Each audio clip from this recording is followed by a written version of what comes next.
Assalamu alaikum, chers auditeurs. Je suis très content d'être avec vous aujourd'hui pour la rubrique sur la jurisprudence. Donc aujourd'hui, nous abordons un nouveau thème. Et ce thème, c'est le thème sur les petites ablutions.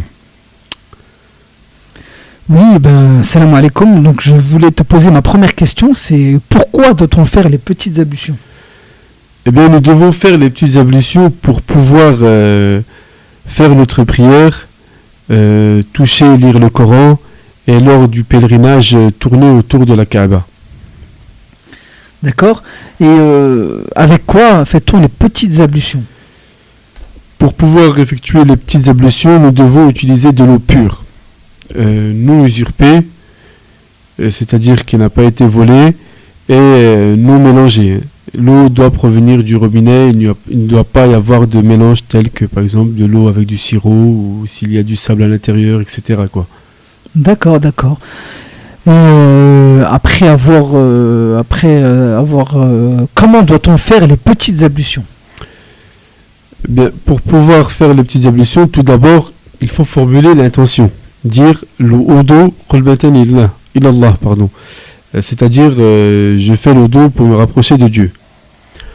Après cela, on commence par se laver le visage. On prend de l'eau avec la main droite, on la passe sur tout son visage en commençant par le haut du visage, en touchant bien le cuir chevelu jusqu'au bas, jusqu'au menton, et en s'assurant que sur les côtés, au niveau des oreilles, que toute l'eau est bien passée partout. Ensuite, une fois que nous avons fait ça, nous devons laver le bras droit. Donc nous prenons de l'eau avec la main gauche et nous la passons en commençant par le coude, tout en redescendant l'eau jusqu'au bout des doigts.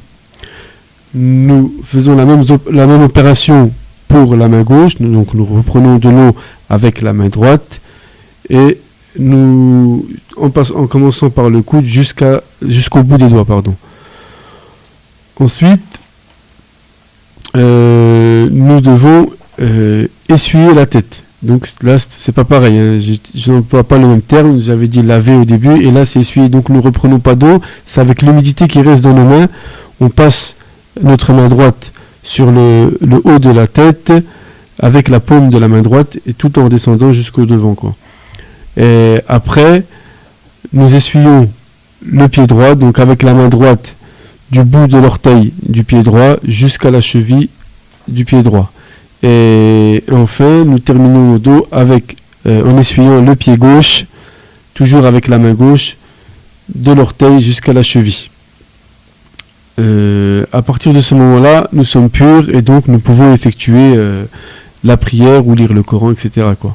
D'accord, donc si je résume bien, donc il y a cette action de laver le visage, ensuite laver le bras droit, le bras gauche, essuyer la tête et essuyer le pied droit et le pied gauche. Donc ces 5 actions-là. Voilà, c'est donc, bien ça. Je voulais juste savoir, ce sera ma dernière question, est-ce qu'on doit observer certaines conditions pour les petites ablutions justement? Oui, il y a plusieurs conditions à observer. Tout d'abord, la première condition, c'est l'ordre. L'ordre du lavage est très important. C'est-à-dire, comme nous venons de le décrire juste avant, en commençant bien par le visage, ensuite le bras droit et le bras gauche, essuyer la tête et essuyer le pied droit et le pied gauche. C'est très important de respecter l'ordre. Hein. Si nous ne respectons pas l'ordre, le dos n'est pas valide, il faut le savoir. Ensuite, il y a la continuité, l'un derrière l'autre, sans marquer d'arrêt. On ne peut pas se permettre de laver le visage, ensuite marquer un arrêt et ensuite reprendre le dos. Ça, c'est toujours la même chose, ça invalide le wudu. Il y a aussi le fait de pouvoir faire le wudu soi-même, dans le cas où on n'est pas malade. Et d'autres conditions aussi qui sont à noter. Il faut savoir qu'il ne faut pas qu'il y ait un corps isolant qui permettrait, qui empêcherait l'eau de bien pénétrer la peau. C'est-à-dire comme par exemple les teintures, la gomme, le vernis. Aussi, ce qu'il faut savoir, c'est que la graisse ne constitue pas ni une gêne ni un isolant. Et enfin, la dernière condition,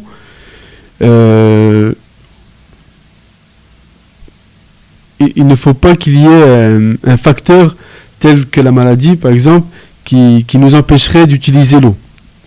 Dans ce cas-là, si l'eau, on ne peut utiliser l'eau à cause de la maladie, il faut faire le tayammum. Le tayammum, nous rediscuterons de ça lors d'un